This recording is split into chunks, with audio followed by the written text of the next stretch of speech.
Hare Krishna. Good morning. Welcome to this parallel event hosted by the Vaishnava Ministry North America as the discussions of the 70th session of the Commission on the Status of Women, CSW70, continue. My name is Shyama Mohini Devidase. I serve as the Secretary of the Ministry, and I will be your host for today's session. It is a pleasure to connect with all of you as we reflect on a topic that is essential for our society: equipping women to inspire and lead. As we have heard in many of the events we have attended, investing in women is investing in our society. As the Commission on the Status of Women brings together global leaders and advocates to discuss the Beijing Platform, emerging issues, gender mainstreaming, and ongoing concerns, our conversation today contributes to this broader dialogue. Through this parallel event, we aim to explore how women can overcome persistent barriers, step forward, inspire others, and lead meaningful change. Across communities and sectors, women continue to show remarkable resilience and leadership. Yet, many still face structural, cultural, and institutional obstacles that limit their ability to influence decisions and lead with confidence. This conversation invites us not only to celebrate the achievements of women leaders, but also to honestly examine the challenges that remain.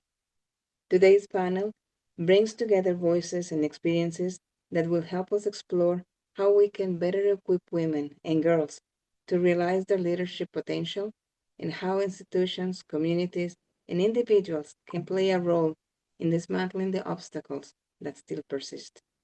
Please allow me to introduce our panelists. And unfortunately, Jasmine Wang is unable to join us today due to a personal matter. We have Krishangi Radhidasi. She was born into a family of ISKCON devotees and serves as the communications director for ISKCON South Africa. She is the Vaishnava minister for South Africa and serves on the African Regional Governing Body. She also serves on the executive committee of ISKCON's South African National Council.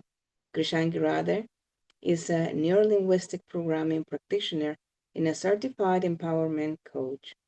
She is the founder of the Sankalpa Coaching. Krishangi Radhe is a former educator in the public sector. Using her coaching and teaching experiences, she helps women and youth with mindset work. She is a motivational speaker, runs several schools and women's coaching programs, and contributes to local newspapers by writing well-being columns. Krishangi Radhe hosts the Drive Show on Radio Hindwani, a community radio station in South Africa, where she uses this platform to connect with listeners through music and education. She also attended the UNCS W68 2 years ago as part of the ISKCON Vaishnava Ministry delegation. Thank you for joining us again. And with us today is also Govinda Priya Devidasi, a disciple of His Holiness Radhanath Swami. She's an entrepreneur and the CEO of Rise Breaks LLC, a real estate investment company. She serves as a notary public commission in California, and she has served and continues to serve in many leadership capacities within ISKCON as a North American Regional Governing Body member, Vice President of the GBC College for Leadership Development, and North American Minister for the Vaishnava Ministry since 2018. She's also a member of the GBC Strategic Planning Team and serves as the vetting officer for the GBC Nominations Committee. Govinda Priya Devidasi represents the Vaishnava Ministry at the United Nations. Once again, thank you for being part of this important dialogue. I look forward to the insights that you will share and the thoughtful discussions. Thank you very much, Shyama Prabhu, for inviting us to this platform to share a few insights on this really crucial but pressing topic that we have been discussing. And of course, this sphere or this segment specifically for faith-based organizations is what we're most interested and concerned about. So it's also really an honor to see Krishnangi Radhe and share this podium with her. So thank you so much, you wonderful ladies, for your contribution. Thank you so much for inviting me. And good afternoon from South Africa. I do believe it's morning for you there in New York. So it's wonderful that we are having this platform to share from different continents, different experiences, and speak on a topic that's so close to our heart. So thank you for inviting me to this panel. It's indeed an honor. Thank you. I would like to start by asking you, from your experience, what are the most persistent barriers, whether cultural, institutional, or personal, that still prevent many women from stepping forward to inspire and lead?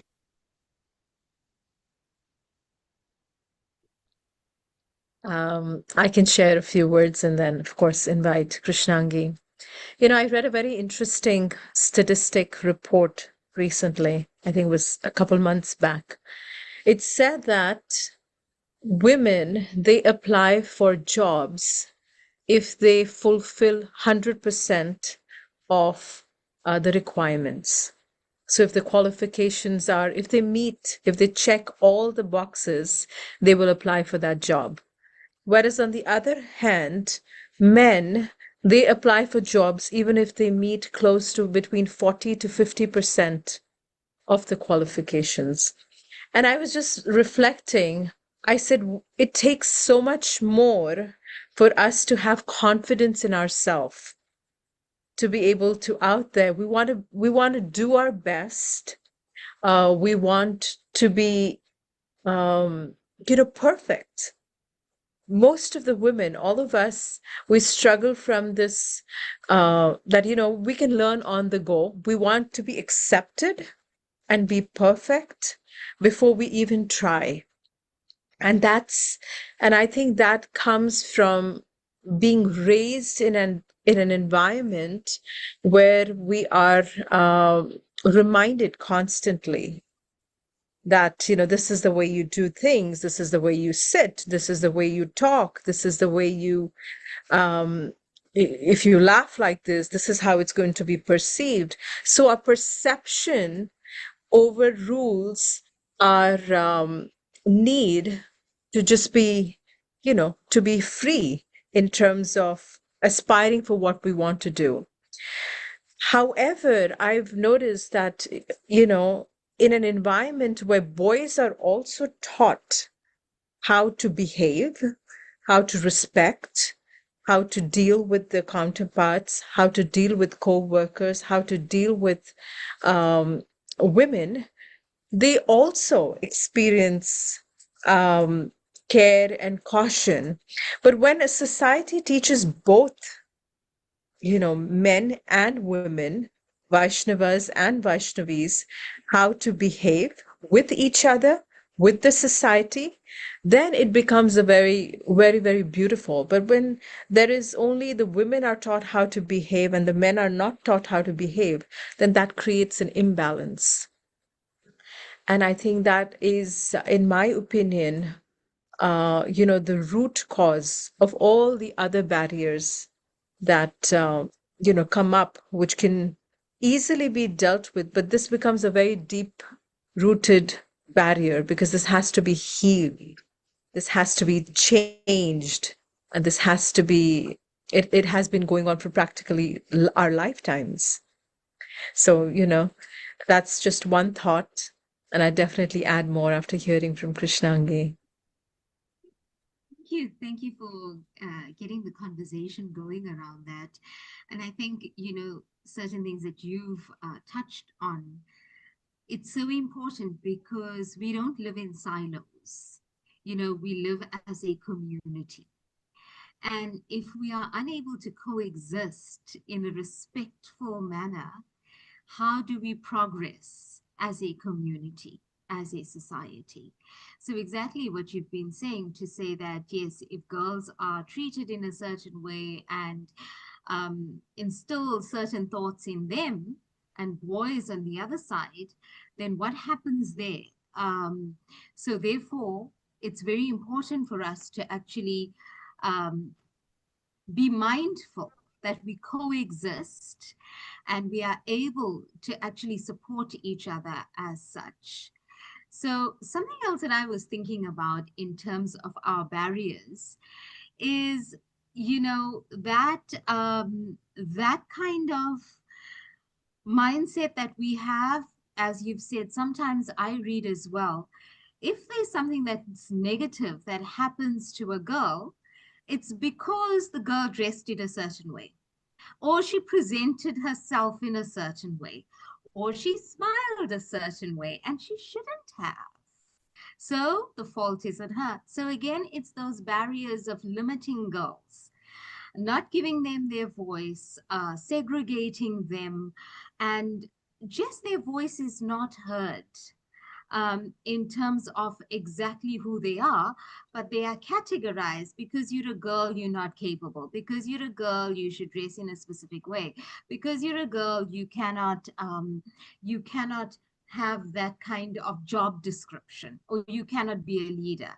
So that self-belief and that self-confidence is already lacking from the time that this girl has been raised. So these are still the barriers that we find. And as you rightfully said, Govind Priya, that it is a generational thing. It is a generational thing where we've been raised perhaps in homes that have not really been facilitating the growth of girls, to give us confidence, to give us belief. So that's something that definitely is a huge barrier even in 2026. Yes, I definitely agree.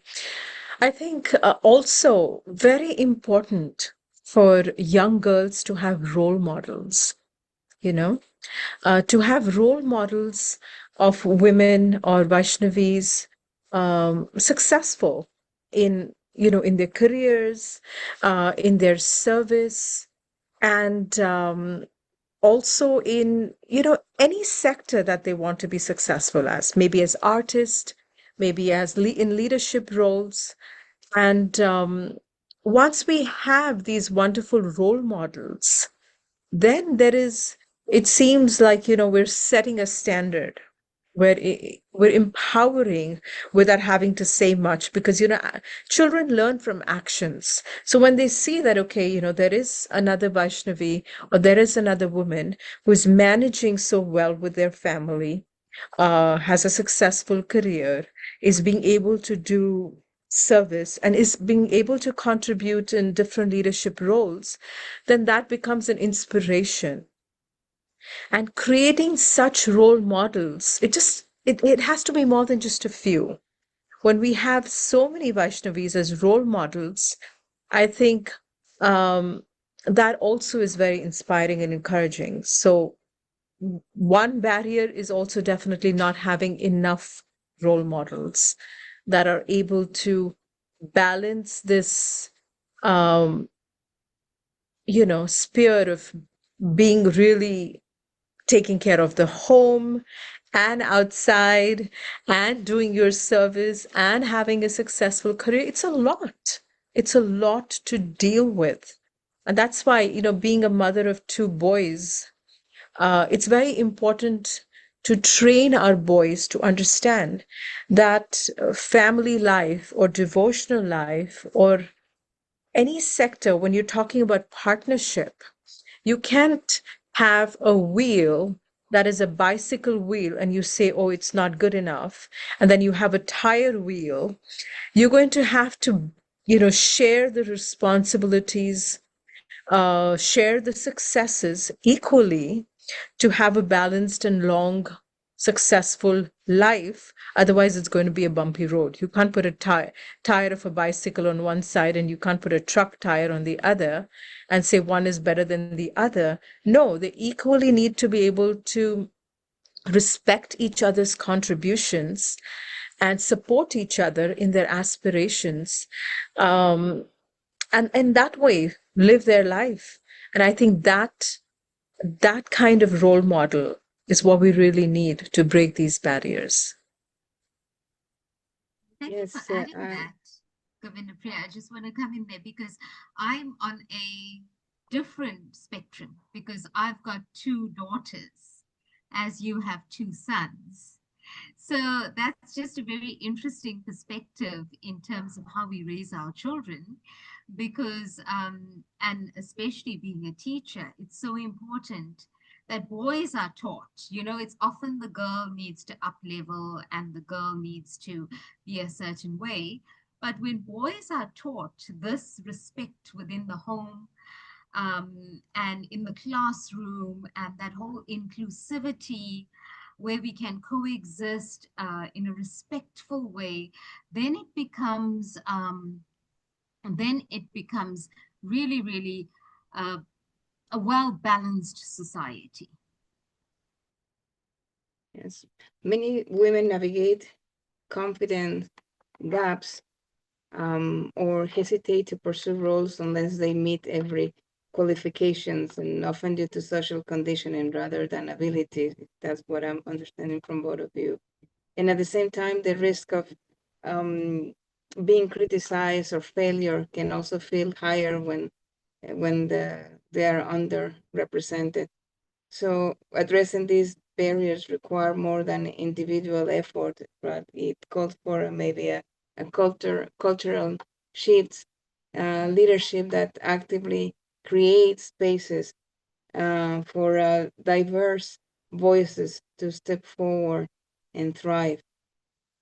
What practical strategies and programs or policies have you seen that effectively equip women with the confidence, with the skills, and opportunities also needed to take on leadership roles? You know, I would say that one really successful strategy would be mentorship. And like, was emphasizing, and Krishnangi also added, that it is not just education for our Vaishnavis or our girls, but it is also education for our Vaishnavas and our men, because that combination is what's going to make it successful.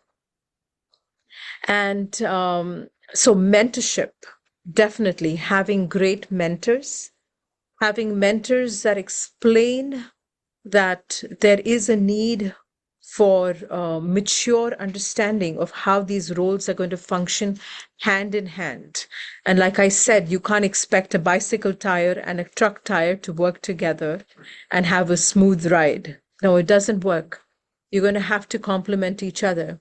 And I think with this day and age, important to understand that there are some life skills that everyone needs to learn, irrespective of their gender.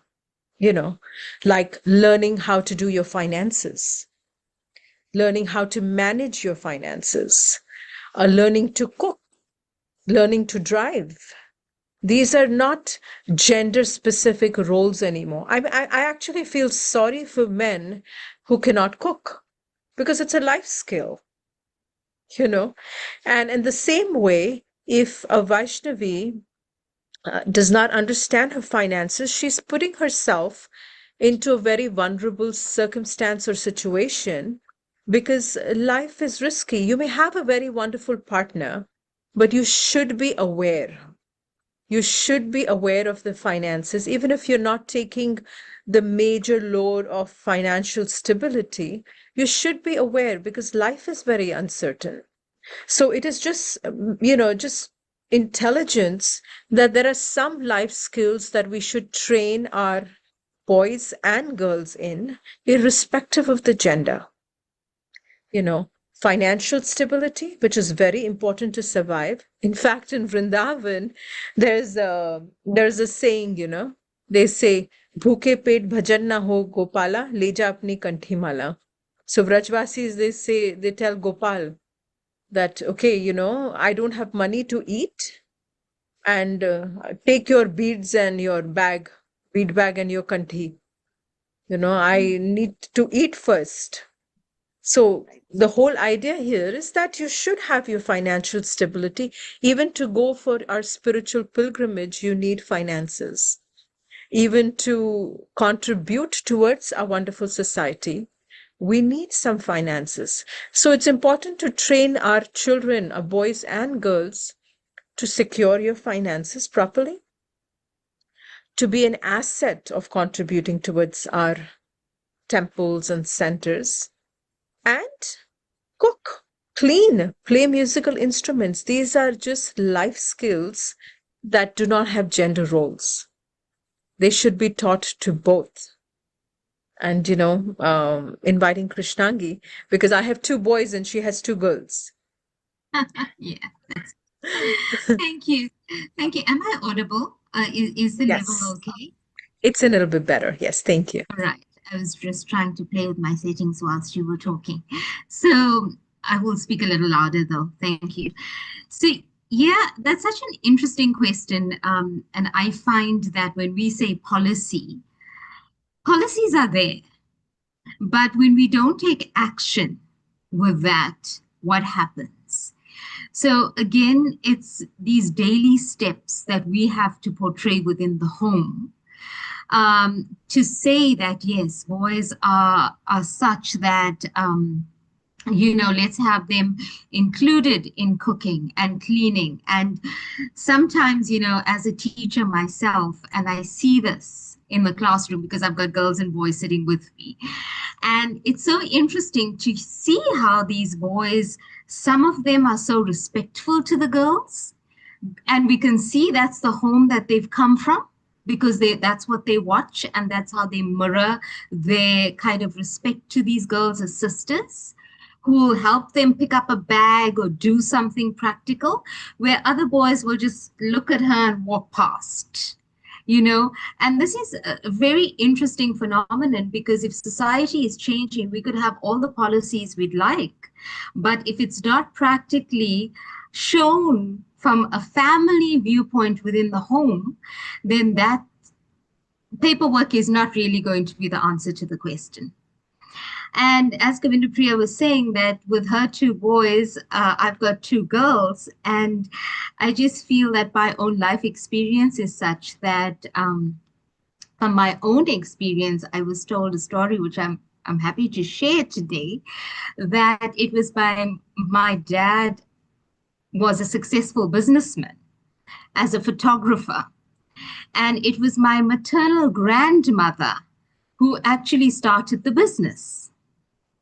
So for me, back in the day, I was like, wow, okay. And this was like decades ago, right? And it was her who had actually went to this mall that was coming up in our community, and she negotiated with my mom. My dad was working as an accounting clerk at a factory, and it was my grandmother who actually set the tone to say girls are capable of going to negotiate, of signing a contract, of these kind of things. And it was my grandparents who sent my mom to get her driver's license, just as Govindapriya mentioned, that these things girls and boys should be doing. And back in the day, they always say to us that to have a young female driving in an Indian community in South Africa, it was like, what? You've sent your daughter to get a driver's license? That was only something a boy would do. So these are the kind of things we can instill by uplifting our girls, giving them the confidence to say, you can do that, and encouraging the boys to actually say, yes, they can do it. Why not? What's preventing them? Finances are such a big thing, especially with women that I work with in abusive relationships. That's real. Okay. Many people and statistics show that ladies stick in unhappy marriages with abusive partners because they do not have financial stability to leave the home and set up on their own. That is one of the huge barriers that we find. when it comes to women, in terms of finances, in terms of also being scorned at within society. Why should we pick on somebody if they need to leave their home? You know, these are the kind of practical changes that we should implement. It is the conversations that we should be having to encourage our girls and boys to save money, to become financially savvy. If you're feeling unsafe, speak about it. All of these things should be encouraged, especially from the home. I agree with both of you. Effective strategies include mentorship, as you very well mentioned, and programs that connect both women and men with senior advocates, along with leadership training and stretch assignments that will build confidence and visibility. That's empowerment. And so when combined with transparent promotion and processes, that and flexible programs and policies, actions. So these efforts create both skills and also opportunities so needed to step into leadership roles. Since you mentioned the importance of mentorship, how can we inspire the next generation? How can leaders and institutions better mentor and support young women and girls so that they see themselves not only as participants, but as a future leaders and change makers? I know you already discussed this a little bit, but in this at this moment, this era of AI and everything, how are we investing in our future? Krishnangi, I'll let you start. Okay, sure. Thank you. I think, without getting too much into it, but even here in South Africa, we have documents to show that you have to be inclusive, say within the workspace, just as an example, that women need to make up certain number of the cohort that you have, whether it is in managerial roles, whether it's in employment sector, whatever it is. But sometimes we do that just as ticking the box to say our company is compliant. We've employed 5 women. But do we really take them seriously? They just sit there and they take up space. We've done our bit. We have our certification to say, yes, we've ticked up all the government rules and regulations to get the certification that we're all compliant. So allowing women the real value, bringing that value that they carry, taking them in as people who are able to contribute to society in a meaningful way. That's very important. Not taking women as a part of, or young girls to say they are just there for the sake of being there for our policies, but allowing them to instill those beliefs that they are worthy. Another very important point, I do believe, is that when we're looking at mentorship, as Govindapriya mentioned much earlier, is that women should be able to support each other, something we speak about so often, right? But do we really action it? There's a space for everyone. I really do believe that now that I have evolved out of the classroom full time and I'm more on the ground with women, with youth, that there's a space for everyone. And when we create that inclusive space, there's mentorship coming about. There's that security that you find more women are taking up space, creating space for others. And when there's that natural shift or that phenomenon that changes, then you find that, yes, it becomes more acceptable within society. So it's not a fight against it, but there's that inclusivity that just naturally happens because women are supporting each other. And when they find that, yes, she can do it and she can balance this, and the person who's doing it says, come along, I'll show you how, in a genuine way, and hold a younger person's hand or that girl and say, yes, I will show you how. Come sit with me. Let's do this together. I think that's so important. It's so powerful. Having two teenage daughters myself, and one just finishing school, getting into university. And I actually mentioned to her, and I said, she's interestingly, both of them were at all girls schools. So they were not at co ed schools, they were at all girls schools. So now I said to her, you're going into university and you're going to be in a group of co ed, a class of co ed children. But thankfully for our community of devotees of Sunday Love Feast programs, of festivals, of youth engagements, that they were able to integrate very nicely, my elder daughter. So these kind of things where we just need to be able to support each other as women, have these conversations at home, these real conversations.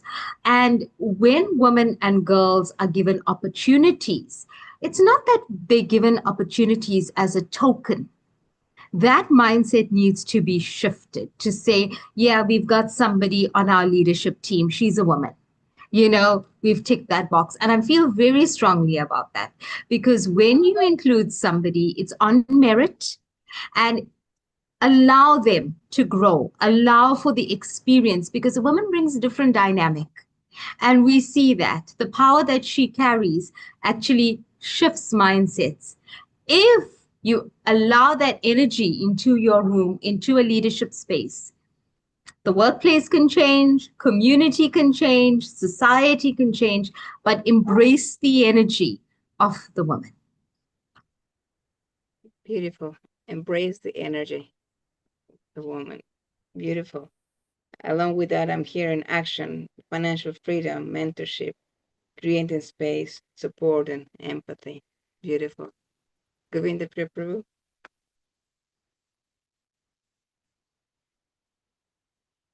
I think she's having some networking issues.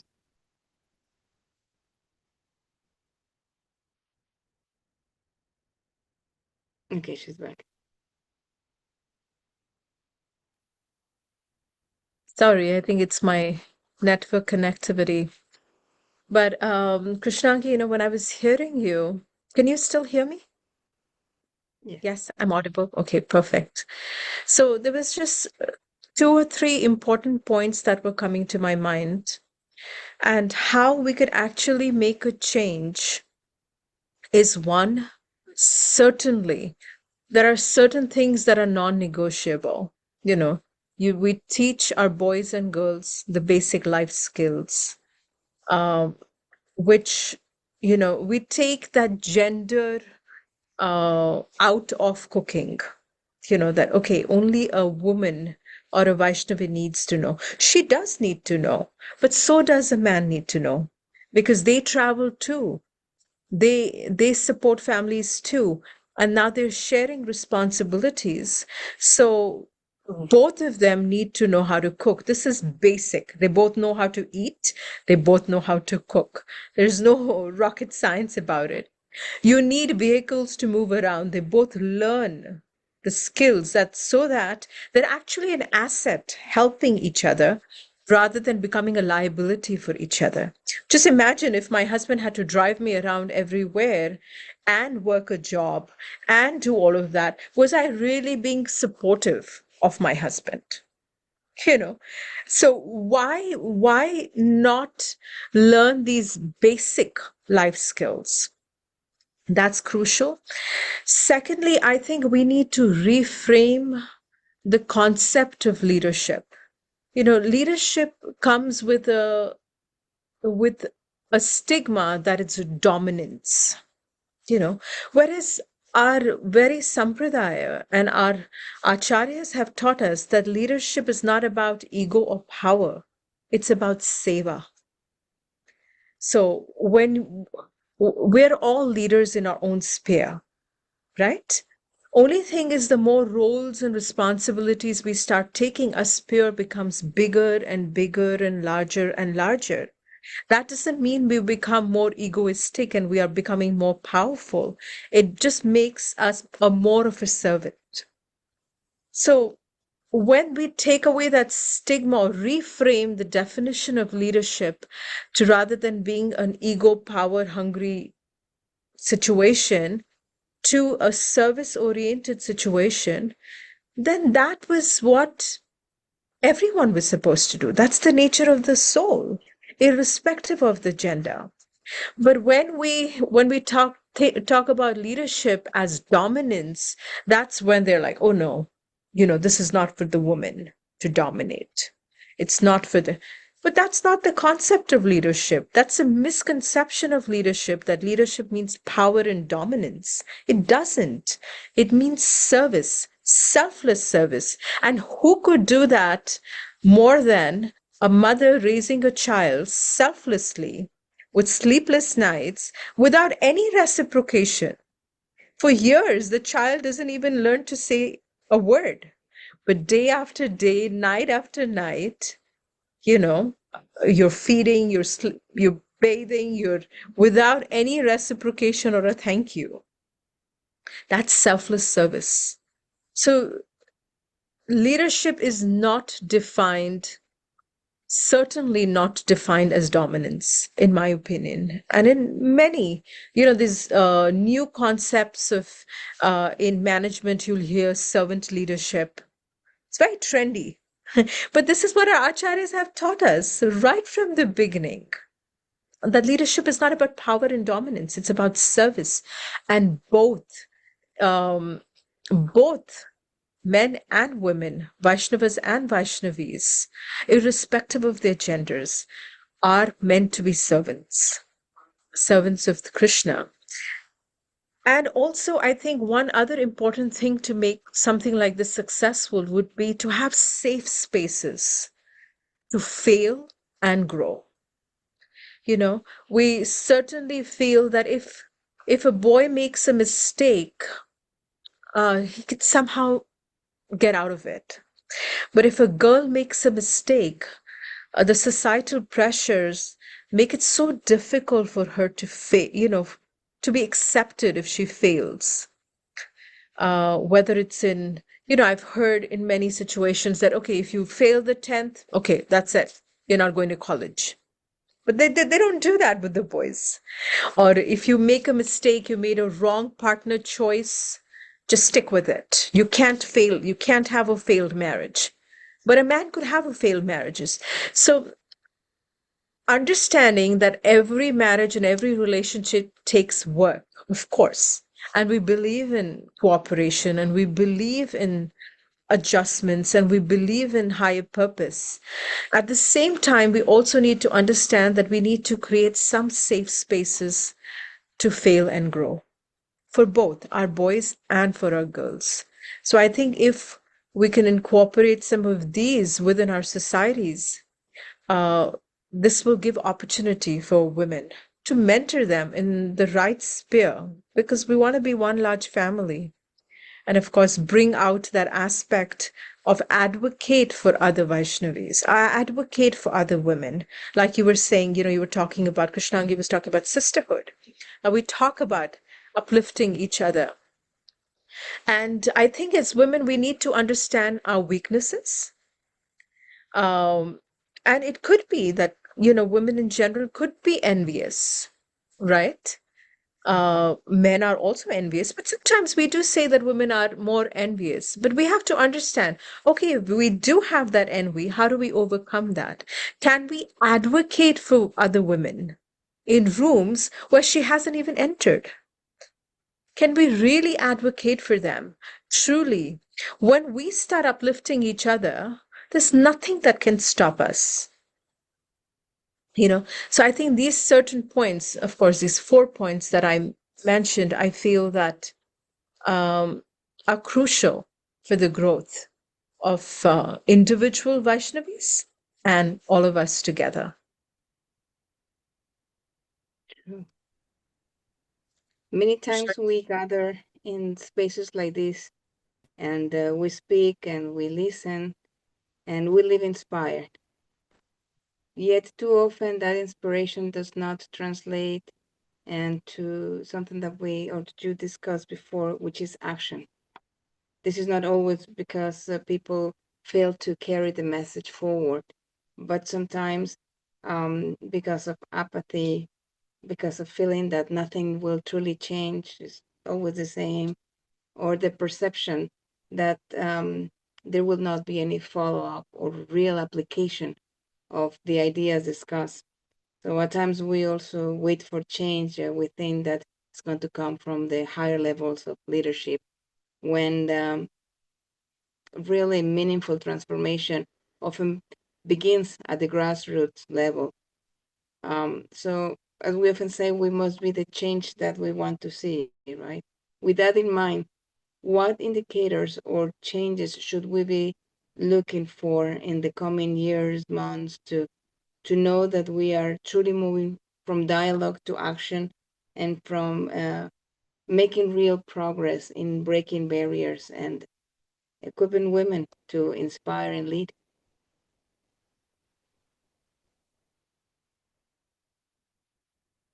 So I was waiting for Krishnangi to say something, but I'll add Okay. something.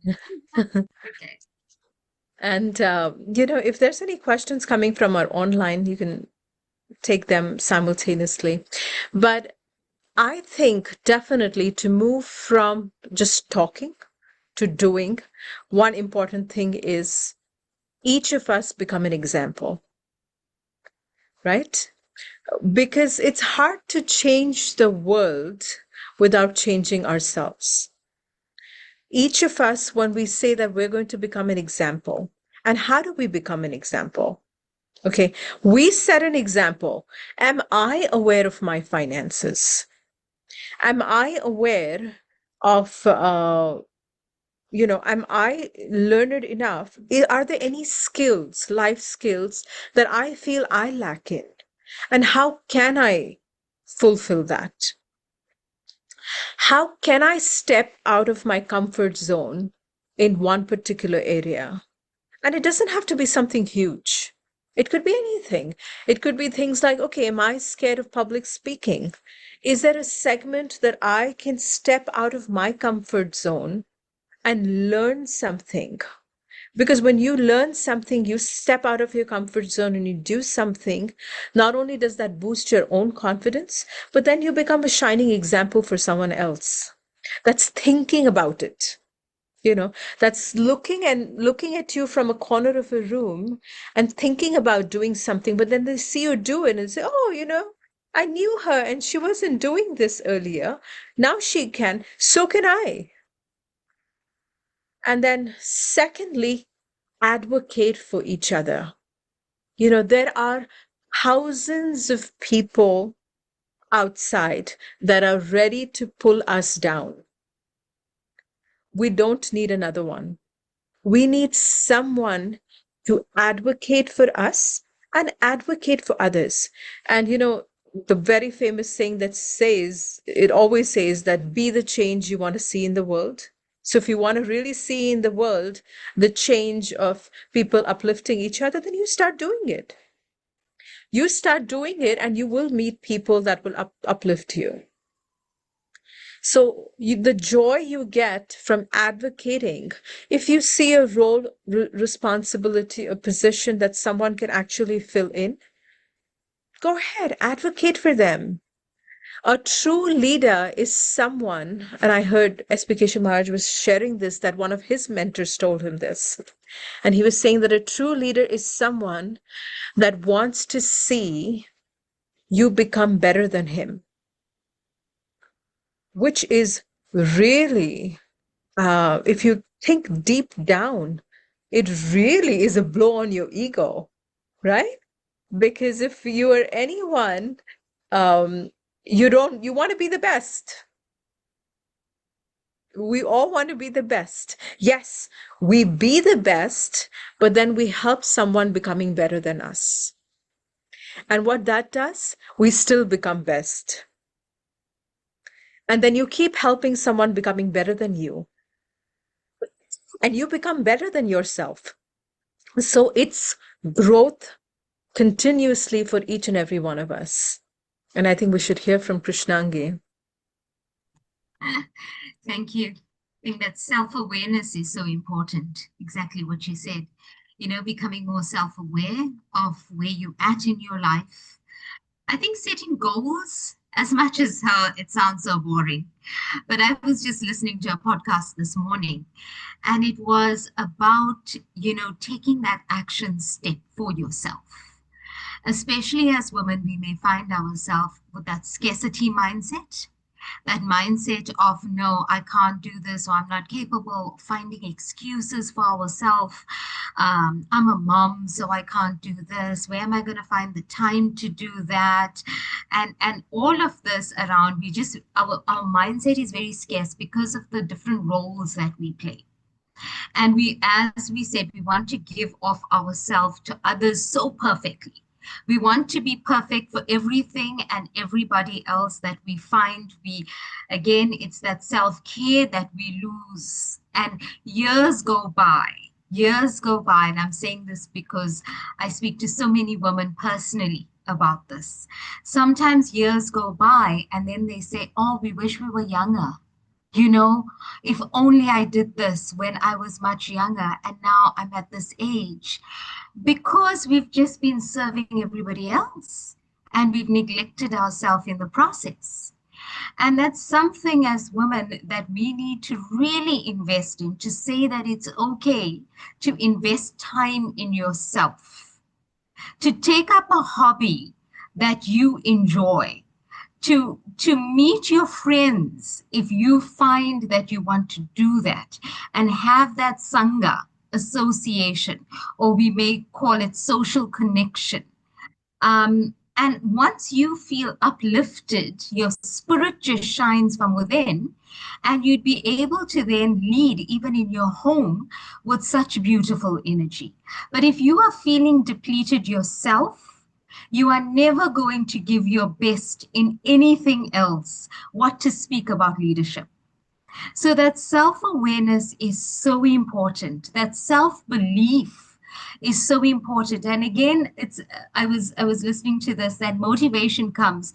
You know, we could say, oh yes, tomorrow morning I'm going to start this exercise routine, or I'm going to wake up early to start my japa early, and my mindset is going to be correct. But again, it's all talk. If you don't really feel it from within you, it starts from within you, feeling good about yourself. And as women, sometimes from the generations before, again, it's all that, you know, serve others, neglect yourself. And then if you are not feeling good about yourself, that motivation is going to wane very, very quickly. So when we talk about leadership, I also do believe, as a mom of two girls, as a teacher, that leadership begins at the dining table. It does not begin in boardrooms. It begins where we have these conversations, where girls are allowed within the home to say, what do you think about this? You know, what is your opinion about this? Allow them to share their thoughts. Because you're a girl, it doesn't mean you just need to listen to your brothers or the other boys in your family. But as parents, we should be inclusive in these conversations to say, you know, what do you think? And once they feel valued within the home, you'd see that the next generation, they'd be able to advocate for this continuous change. And as you said, if we have these discussions based on the acharya and the teachings to say, yes, we are the soul, so what's the point of all of this power struggle here? You know, everyone's one in the same ultimately. One of the things that I've been really thinking about, Govind Priya, is that you are there at the UN at the moment. And I'm sure that you remember when we were there 2 years ago, when we were talking to the other organizations, and they were so impressed that we were a delegation of women from a faith-based organization. And when we shared with them that our founder of this organization was an old Indian man who came to the West, they were like, wow. And you've got a ministry for women. Do you remember that? They were Yes, taken yes. aback.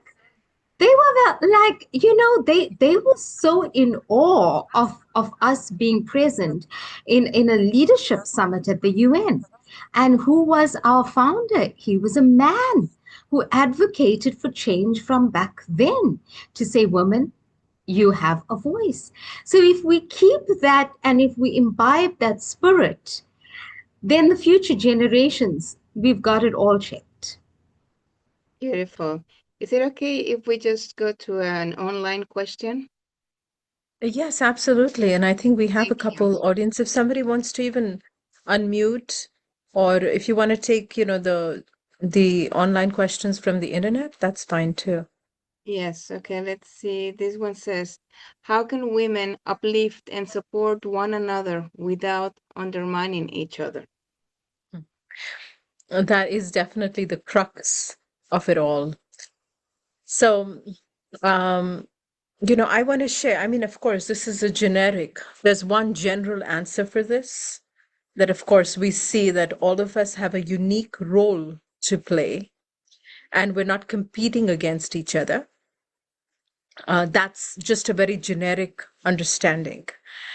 But to really, really take this deep down into a practice, we have to understand that we do have some limitations and we can't always get along with everyone.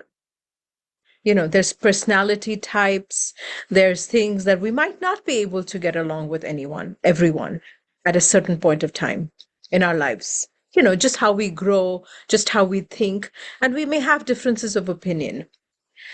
But what do we do with all of that is what is important. Okay. We have to understand that we are here to rise above our opinions and rise above what we do with these differences. Okay. If we have a difference of opinion with someone, live and let live. It's not that we have to immediately have to have this loving relationship with them, which might not seem practical. But at the same time, we don't undermine them. We don't try to pull them down. We don't take that into a negative aspect. So I could be envious of someone because it's often said, Prabhupada said, envy is a form of appreciation, having a little bit of a negative trait. Because I'm envious of you because I want something that you have, whether it's your talents, whether it's your skill, whether it's a material possession. I want something that you have, and that's why I'm envious. That means you have something that I like, right? Now we can take that and convert that envy into inspiration. That's our choice. We could either take that envy and convert it into inspiration. Oh, you sing so well, and I'm going to learn how to do that. However it takes, whatever it takes. Or we can take that envy and then go around and form a team of other envious people and talk bad about this person and pull them down and stop them from opportunities to lead kirtan somewhere, or, create hindrances in their service. We can either use our energy to pull someone down, or use our energy to use them or to see them as an inspiration and uplift ourselves.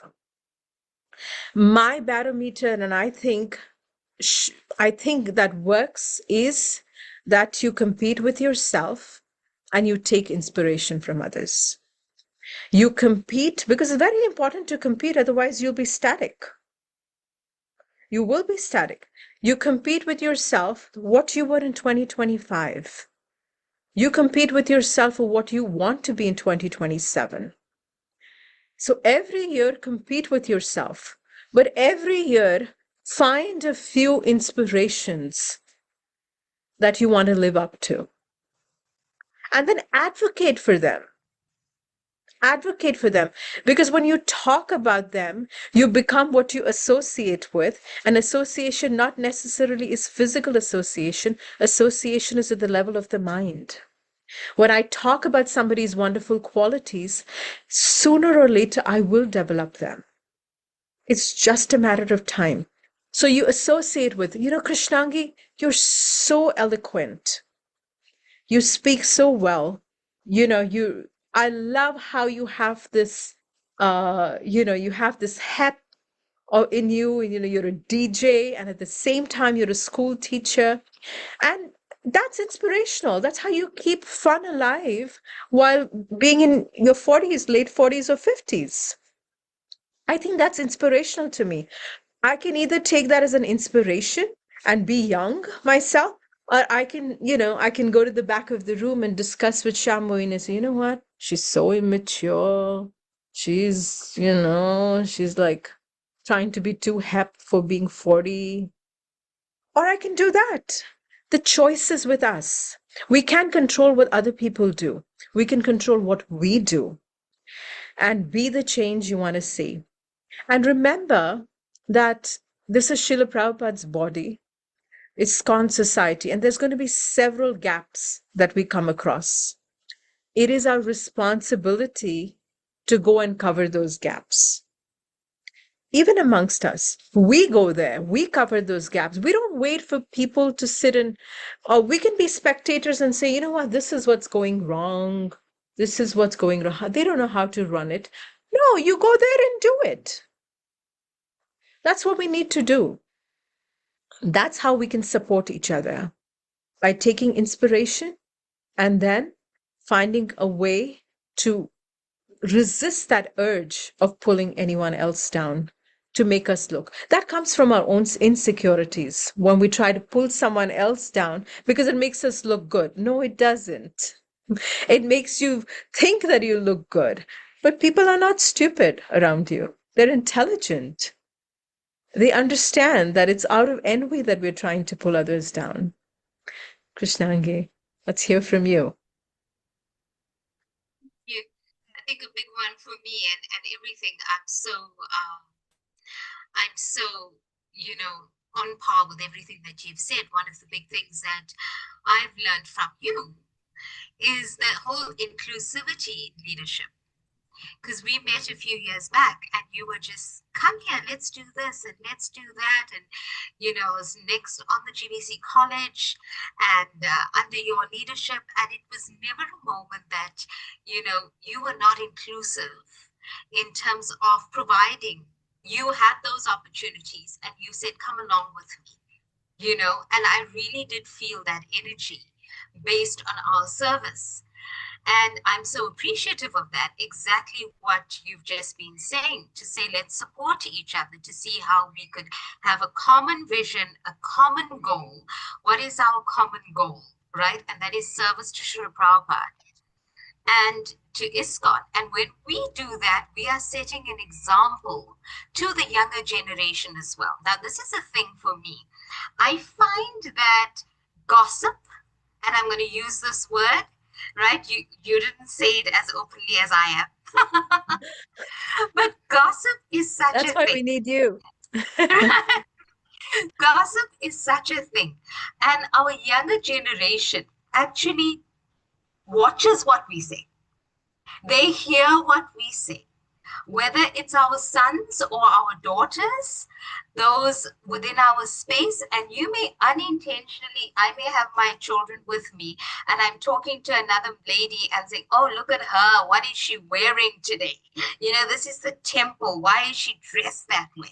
And my daughters are watching. If mom can say this, so it means it's acceptable, right? So why should we actually gossip about somebody else? Exactly what you say. If you have a personality clash, if you have a difference of opinion in terms of somebody else, what they're wearing. This actually came up when I was in the Philippines recently, in the retreat that we had. And some devotee came to me and she said, well, some people think that I'm dressed in a gopi outfit and it's not ideal for the temple. And but it filtered back to her. And she says that how is this our safe space?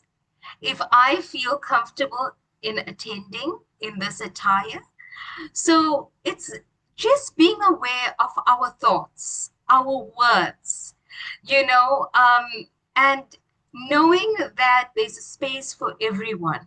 The vibration that we carry within us, as you've also said, that if we focus so much on the negativity of others, which is not really negative, that's just who they are.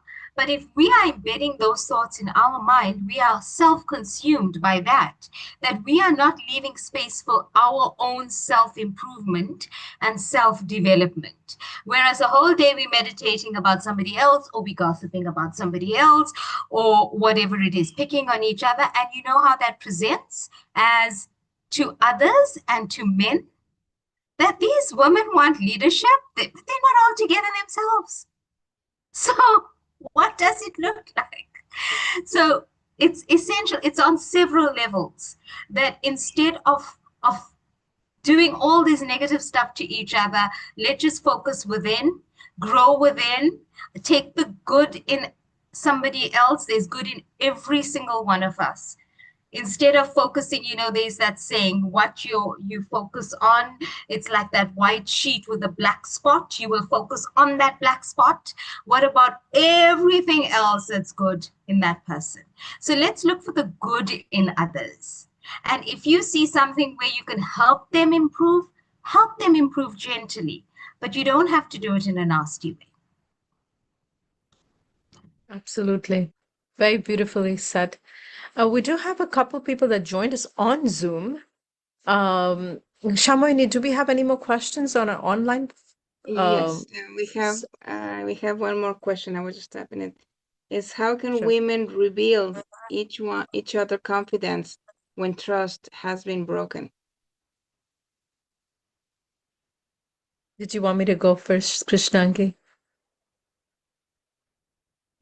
I don't mind, I could go first. Please go That's ahead. okay. Thank you. If you please repeat the question, Shamohini. Sure.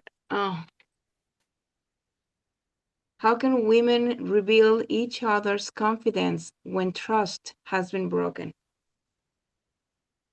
Trust is such a huge one. And I think that is something that we find that takes time and takes work. I guess in any relationship, not just in women, whether it's with children, whether it's in the workplace.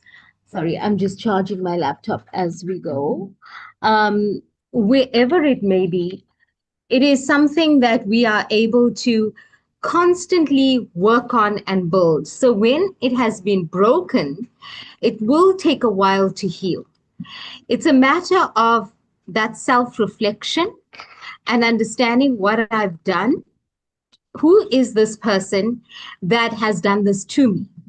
Am I really going to invest my time and energy in that person again? Or have I learned from that lesson in my life?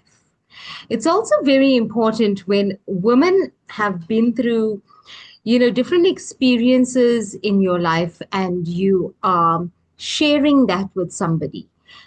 You need to be able to trust that person enough to share. And that's where we have trained mentors, right? Mentors who are trained in keeping confidence. So, when at any level, and this is what I'm saying, whether it's women, whether it's in a relationship, whether it's in a marriage, whether it's with friendship, but when trust is actually broken, it's going to take a long time to heal. And you are then going to also go through so much of your own personal mindset to say, am I able to trust others even? And in terms of your spiritual life, I think a lot of strength is taken from your own spiritual life at that point when there's some trust that's broken. Your own intense delving into your practices, your devotional practices, and reconnecting with yourself as a part of the healing journey. So I've just spoken overall in terms of trust and rebuilding from there. Very similar principles when it comes to women. I don't know if sure you've got lots to add. So, yes, definitely. I definitely agree with the first line you said, which is that trust can be rebuilt. It needs patience. It needs time, because trust is built uh, over a period of time, and trust takes time. It takes more time, specifically after it's broken. Now, I don't know what the situation with this particular person is. Are they a recipient of broken trust? They trusted someone and they were hurt, or they have a problem with trusting people, or they have broken someone's trust. And we've all done all three of these categories in our life. I mean, if we really be honest, we all have experienced being, our trust being broken, maybe in different levels of intensity, and breaking someone's trust. We've all done that. How many of us have lied to our parents? We've broken their trust in several aspects, and we have problem because of our experiences, more or less, to trust other people, right? So one thing is, use your intelligence on a very practical level. Use your intelligence. Not everybody is worthy of your trust. That doesn't mean that everybody is not worthy, right?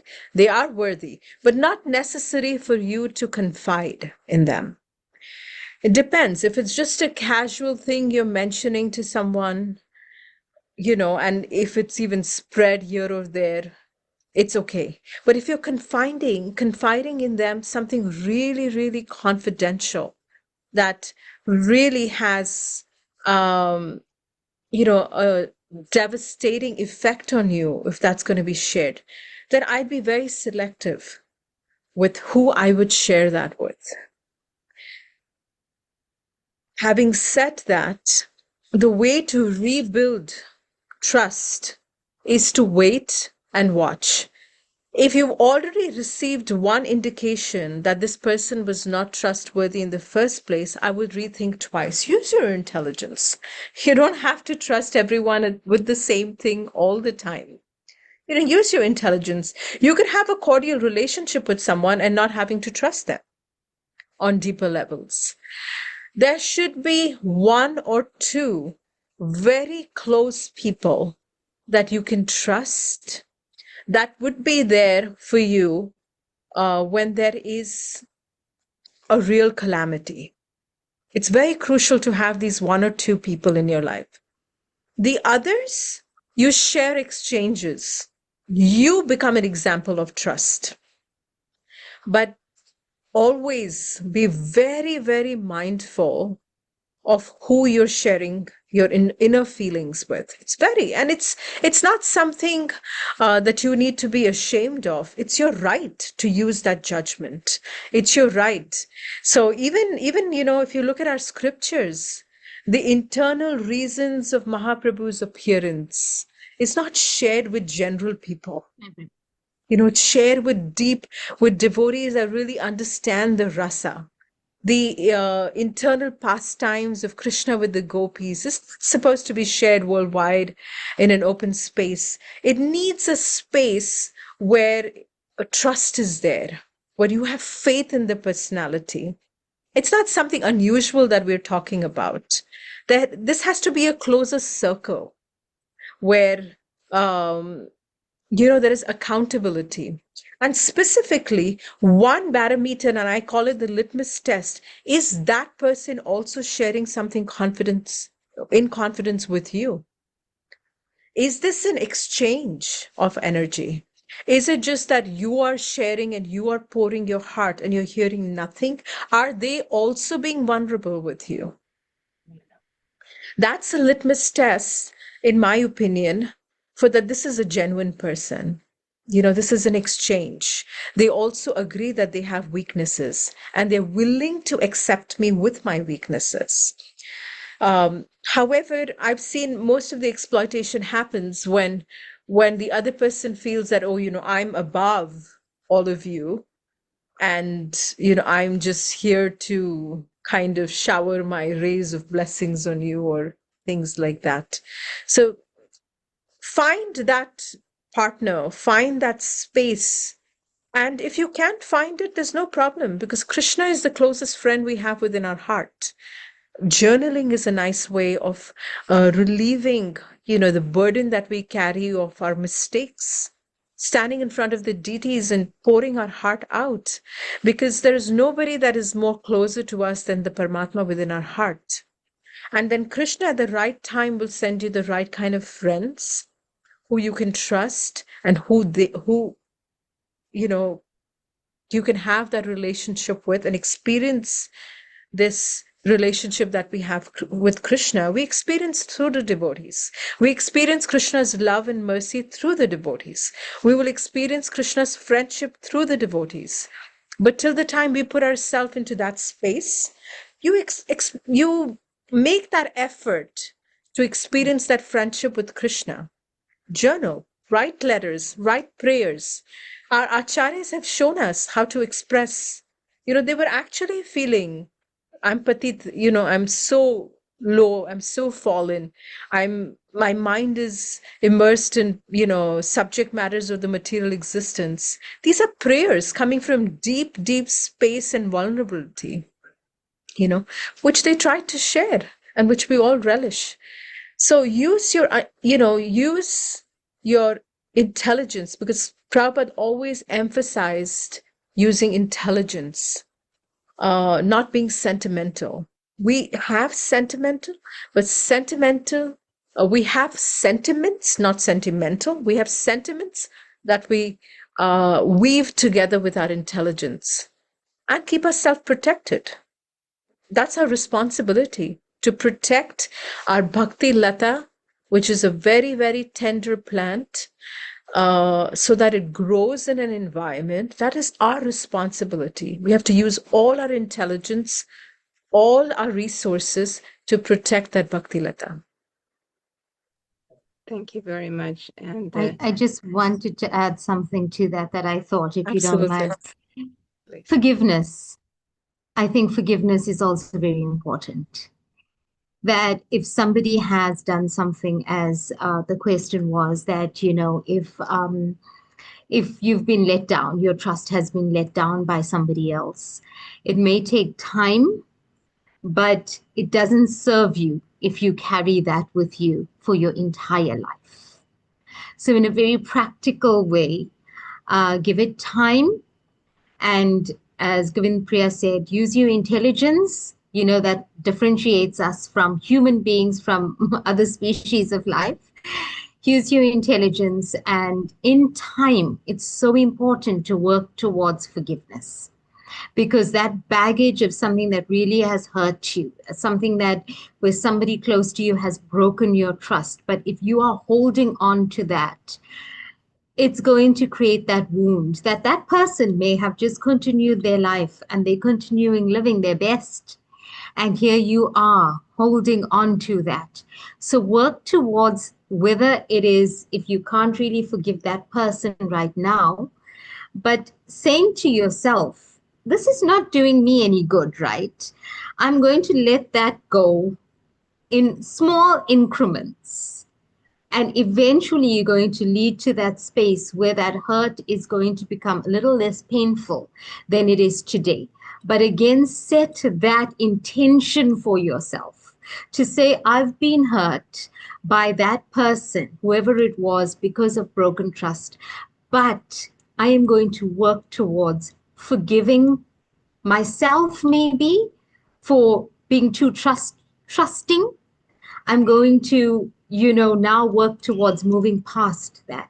And that self-healing, that process is so important when it comes to rebuilding trust for yourself, even. That you can trust somebody, as you've said. Maybe it's just happening within you that that person let me down. I cannot trust anybody else.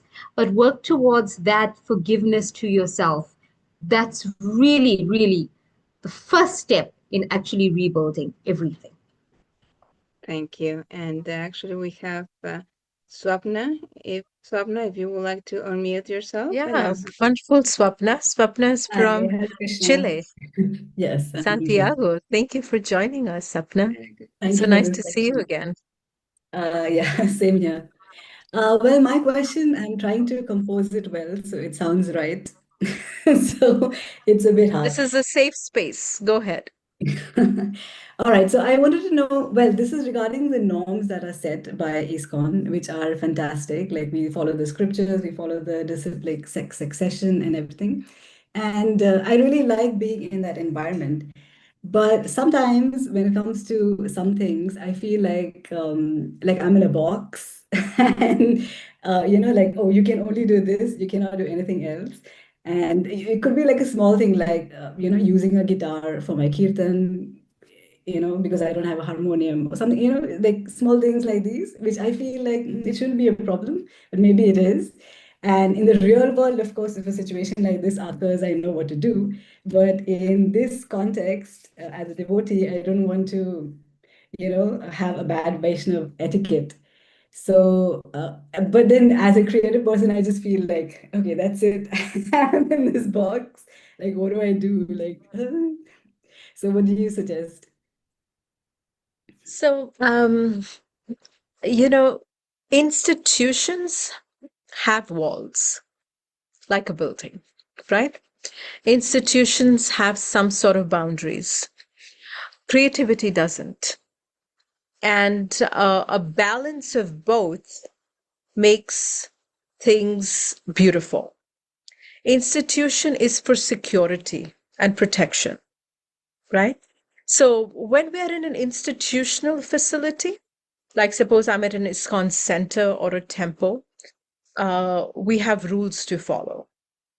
We have certain rules. We use a harmonium, or we use a mridanga, or we use a kartal, or we worship the deities in this way. We eat at this time. We eat in a particular way. Like if you go to a South Indian temple, the men are not allowed to wear their shirt or the kurta. It's considered very, very disrespectful if they have. So just, earlier last year, my husband and I were traveling, and he was feeling very conscious to take off his kurta without wearing a chadar, because in the temple he wears a chadar and while doing his deity worship. But over there, they don't expect you to wear a chadar. They don't want you to wear a chadar.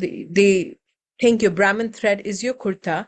And they were actually very offended because he wanted to take prasad with his kurta on. So they called him out, asked him to remove his kurta and sit. So, and out of that culture, of the boundaries of the institution, you follow the rules of the institution because you're in that space.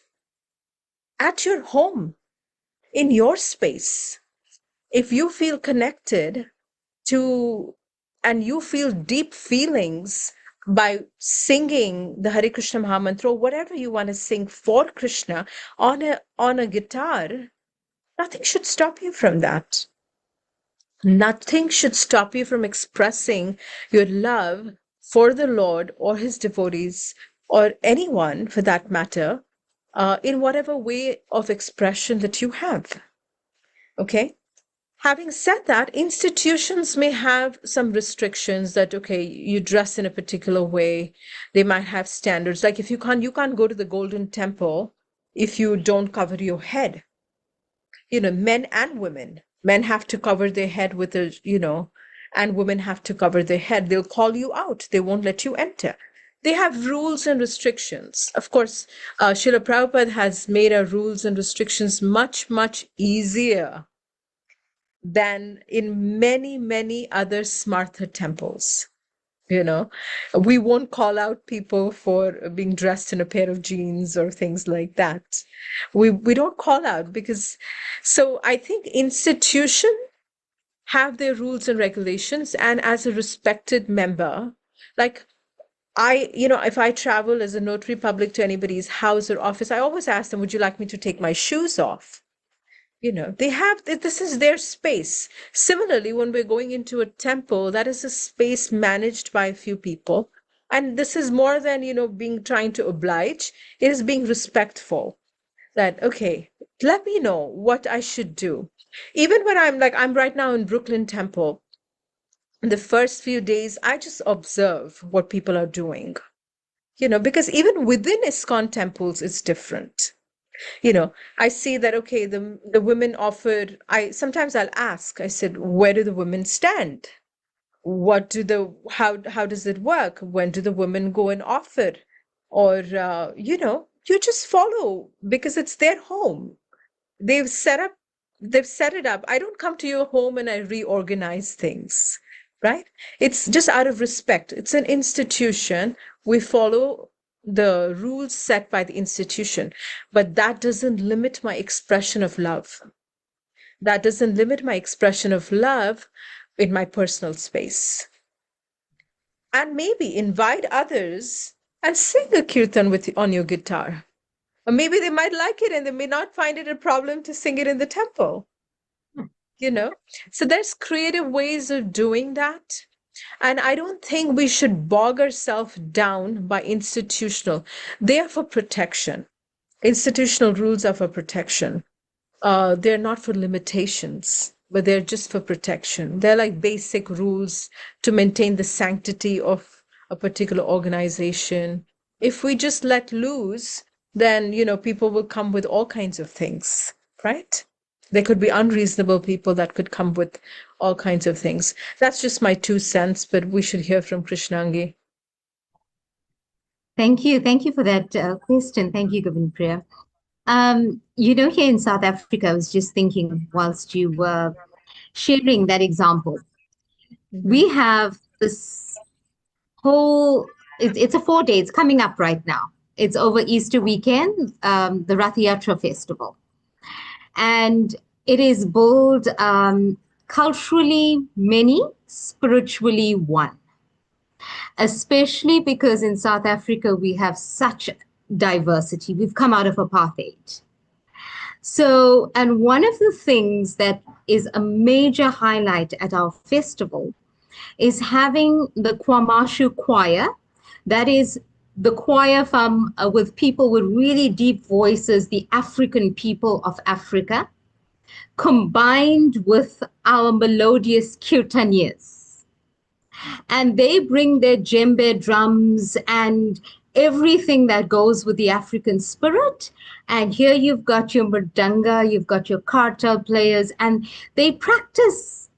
And that is actually one of our highlights during our opening ceremony of the festival, where we get the mayor, we get different government officials. And so there's always that very special offering between you and the deity, between yourself. And I always say this, in terms of whatever talent we may have, we use it in devotional service. Whether you're a Bharatanatyam dancer, and here I've had so many requests in South Africa to say, can we perform in the temple room? That's something else that we receive. Why can't we? This is a dance for Krishna. And then again, as Govind Priya says, there's some managerial rules that come into play where we have these discussions. But it doesn't mean that you cannot perform from your heart and Krishna hears you, because it's done with that devotional spirit. Actually, outside at the chariot, at the start of the chariot, we've got all these Zulu dancers clad in these Zulu beads that have, the cover-ups in a very specific way. And they're all there chanting and dancing the Lord's holy name. They're using their specific talent in praise of Krishna. So when you do it in that spirit, it's an offering from your heart. So don't confine that, your creative talent, to just the temple. Take it out. You never know. You have these mantra meditation clubs. You have this kirtan circles where you may start something with like-minded people, that you could offer that safe space in a way of giving to others in a very creative way. Something to consider. Something to consider. I hope that helps whoever asked that question, Shyam Prabhu. Swapna, yes, Swapna Mataji. Yeah, thank you so much. Yes, Swapna, thank you. So no more questions there. Well, just to close, what advice would you give to the women and girls listening today? I mean, let Krishnangi go first. Let others go first. Let others. So true leader. Thank you. Uh, what advice would I give? I think self-belief is so important. Believe that your voice has power, even if you're a girl. Let's move away from that mindset. If we do not take charge of this, that mindset of limiting ourselves, we're never going to grow. Let's support each other. The young girls, especially today, you have so many opportunities that are available, far more than the generations before you.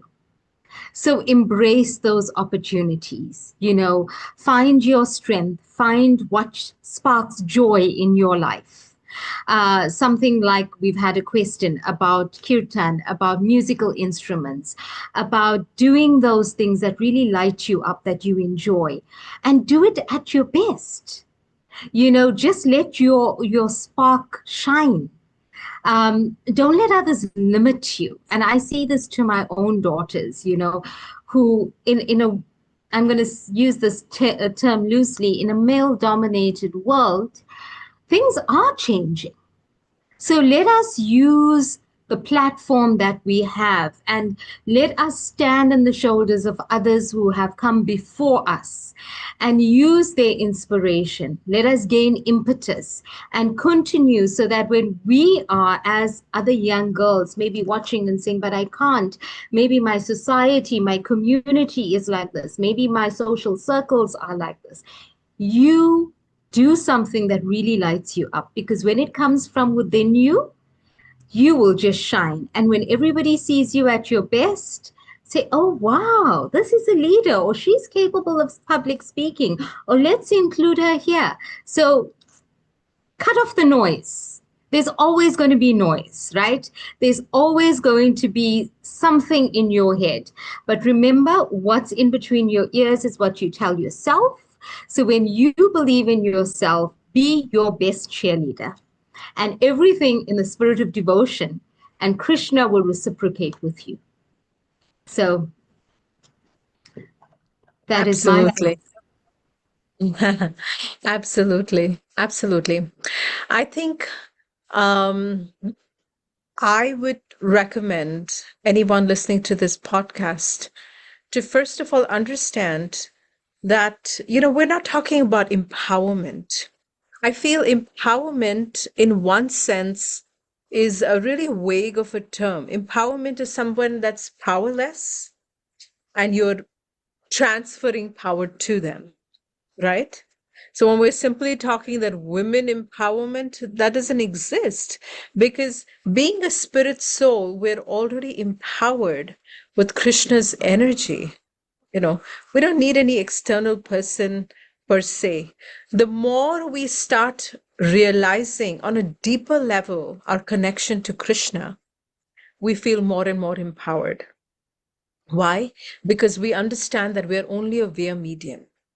We're only a medium, and all the energies that we're getting is from Krishna and is from the Lord, and whoever you may think. Krishna truly empowers us when we become a transparent medium of his mercy and his understanding. So my suggestion would be to go very, very deep in your own sadhana, in your own spiritual practice. Take it very seriously, because if you have strong roots and you're really grounded, you can be a very strong tree that will give shade to many. So very important, because life is going to throw storms at you. Management is going to throw storms at you. And if you don't grow these strong roots, then leave alone being a shelter for anybody, you might become a burden on people by just falling or toppling over. So grow very, very strong roots. Carve out time in your day for your spiritual practice, which is intensity. It doesn't have to be going to the temple necessarily. It means going deep into your spiritual practice, actually trying to read and understand and study Srila Prabhupada's teachings, our Acharya's teachings, and imbibing these characters that we have, these personalities that we have in Srimad Bhagavatam, like Dhruva Maharaj, Prithu Maharaj, Bali Maharaj. They're not just for stories to hear, they're lessons to imbibe in our life. And it's so important that we take those lessons, strengthen our spiritual practice, because then definitely and most certainly you will be one of those trees that will give shade to many. Beautiful. Thank you very much. So as we reflect on today's discussion, let us carry forward both the inspiration and the responsibility that come with it. So empowering I want women to to actually inspire and thank, lead. I Hmm? want to thank Ila, who Oh, is doing our tech and our youth representative. She can beautiful. also Ila, pop on her camera, maybe not her microphone, but just her camera so we can see her beautiful face. And we have Shamohini Prabhu, who's our secretary to the Vaishnavi ministry. And in fact, I was saying that she's the boss because she tells me what to do and where to do and how to do. And I just show up. So she's really the spine of the Vaishnavi ministry in North America. We're so grateful for both of you and for Krishnangi and for Kirti and Sapna to join us on Zoom, and to everyone else that has joined us on YouTube, Facebook. And thank you for your questions. Thank you for tuning along. Thank you for spending time, because time is one of the most expensive resource we have. And you chose to spend that with us. And I hope you found something valuable that you can take back and imbibe in your life. thank you. So may we continue to invest in women, not only in words, but through meaningful actions, so that barriers are transformed into opportunities, leadership becomes accessible to us. So let us leave this space motivated to uplift one another, to advocate for inclusive change, and to ensure that every woman has the support and confidence to lead and inspire in her own unique way. Thank you all for being part of this important conversation. Thank you so much. Hare Krishna. Hare Krishna.